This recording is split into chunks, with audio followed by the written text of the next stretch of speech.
Well, good morning. It's a very great pleasure to be with you again in Kirkpatrick Memorial. I thought that rather than move straight into Matthew chapter 17 and the Transfiguration, I would give you a little bit of an update on what's been happening in terms of the vacancy. The Kirk session has completed all the paperwork required, and that's been sent now to Presbytery. Presbytery will be meeting on Wednesday next week, and this will be one of the items of business. Hopefully we will get Presbytery approval. I certainly expect that will be the case. And then from Presbytery, the papers will be forwarded to the Linkage Commission, which is the body appointed by the General Assembly to oversee applications really, or requests for leave to call a minister. Linkage, depending on their workload, we hope that we can meet Linkage Commission, and that a delegation from the Kirk session will be able to meet Linkage probably towards the end of May. We're hoping that that will be the case anyway. Meantime, the elders will be preparing some information on the church so that it's ready then to go to candidates once we have permission to proceed. Another thing that will happen is the preparation of the voters list, and you will hear more about that in coming days, how that is compiled and whose name will be included on it. The congregation then at that point will be asked to submit names for consideration by the Kirk session, the names of ministers that we might consider for the vacant pulpit, and that will be then considered by the Kirk session just before the summer. I want to stress, and this is really important, that no one should approach a minister off their own bat.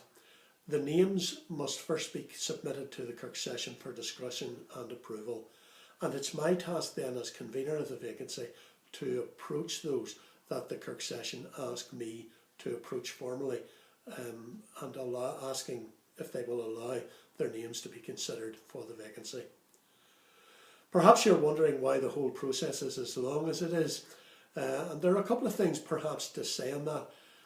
This protracted period, what seems certainly like a protracted period, enables preparations to be made, the terms of the stipend and so on to be agreed with Presbytery and Linkage Commission, and all the issues concerning the manse and all the rest of it to be settled.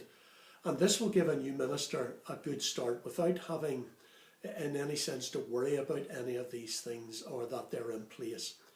It also ensures that everyone from the church family to the Kirk session to the minister coming in and the presbytery are all on the same page with all of these issues. This, however, shouldn't be considered a dead period. Sometimes we look at things like that and we say, why is it taking so long? We shouldn't think of it as a dead period or a dead time. But a time when the elders, the office bearers and members of the congregation can prepare spiritually for the task that lies ahead of us, and then hopefully looking forward towards the end of the year to the installation of a new minister. This is time to seek the Lord's wisdom. It's time that He has given us to seek His guidance as we move forward step by step. And so we want the Lord to draw us together with the one of His choice. It's very easy, and it would be very easy to rush ahead, and when we do that, mistakes are made. And when mistakes are made, they cannot be easily corrected. So this time also permits us, gives us that period just for things to settle down, especially in the present circumstances. The church has been through an upheaval, losing your minister, but also an upheaval in terms of the COVID-19 pandemic. Before then, we begin to anticipate and discover God's will and the excitement of that phase in your history. We take this time just to prepare our hearts and to seek God's will. And so this is an opportunity that God has given to us just to do that, to step back and to wait on Him and to seek His will. And I hope now that that's a little bit of an encouragement to you, because I realise that I'm sure some people are asking, why are things taking so long?